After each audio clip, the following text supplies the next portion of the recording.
میں حضرت فاروق اعظم رضی اللہ تعالی عنہ کا ایک فرمان آپ کے سامنے رکھتا ہوں۔ حضرت فاروق اعظم رضی اللہ تعالی عنہ کا دور خلافت تھا، تو جس وقت ان کے دور خلافت میں خیبر کے مقام پہ آپ نے جب اپنا ایک قاصد بھیجا کہ خیبر کے یہودیوں کے ساتھ جا کے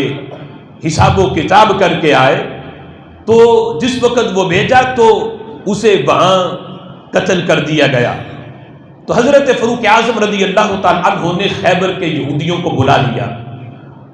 جب بلایا تو فرمایا کہ فوری طور پہ یہاں سے نکل جاؤ،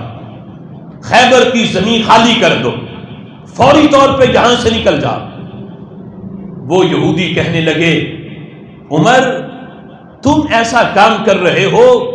جو تمہارے نبی نے نہیں کیا، جس کام سے تمہارے نبی روک کے گئے ہیں تم وہ کام کر رہے ہو۔ تمہارے نبی تو ہمیں خیبر کی زمین کا مزارع بنا کے گئے، یعنی زمینیں اگرچہ تمہاری ہیں لیکن ہم وہاں پہ کھیتی باڑی کریں تاکہ مزدوری میں ہمیں جو ہے وہ مزدوری دی جائے، تو تمہارے نبی تو ہمیں وہاں کے مزارع بنا کے گئے اور تم ہمیں وہاں سے نکالتے ہو۔ حضرت عمر رضی اللہ تعالیٰ عنہ کہنے لگے، یہودیوں جس میٹنگ کے اندر میرے آقا علیہ الصلوۃ والسلام نے تمہیں مزارع بنایا تھا، میں بھی اس میٹنگ کے اندر موجود تھا، میرے سامنے یہ معاہدہ ہوا، میں بھی موجود تھا۔ اگرچہ اس وقت ہمارے آقا علیہ الصلوۃ والسلام نے تمہیں مزارع بنایا ضرور تھا، لیکن ساتھ یہ بھی فرمایا تھا، کیف بک اذا اخرجت من خیبر، اے یہودیوں یاد کرو وہ وقت جب تمہیں خیبر کی زمین سے نکال دیا جائے گا۔ اگرچہ اس وقت تمہیں مزارع بنایا ہے، تمہیں وہاں ٹھہرایا ضرور ہے، لیکن ساتھ میرے آقا یہ بھی فرما رہے تھے کہ یاد کرو وہ وقت جب تمہیں خیبر کی زمین سے نکال دیا جائے گا، نقرکم الی ما شاء اللہ، ہم تمہیں ان زمینوں میں تب تک رکھیں گے جب تک اللہ چاہے گا۔ تو حضرت عمر نے کہا، اللہ نے اب یہیں تک چاہا ہے کہ تم رہو، تم نے ہمارا بندہ مار دیا اور ہم پھر بھی تمہیں خیبر کی زمین میں رہنے دیں، یہ ہو نہیں سکتا۔ نبی پاک علیہ الصلوۃ والسلام کے اس فرمان کا وقت اب آ چکا ہے کہ جب رسول اللہ صلی اللہ علیہ وسلم تمہیں یاد کروا رہے تھے کہ خیبر کے یہودیوں یاد کرو وہ وقت جب تمہیں یہاں سے نکال دیا جائے گا۔ اب حضرت عمر رضی اللہ تعالی عنہ نے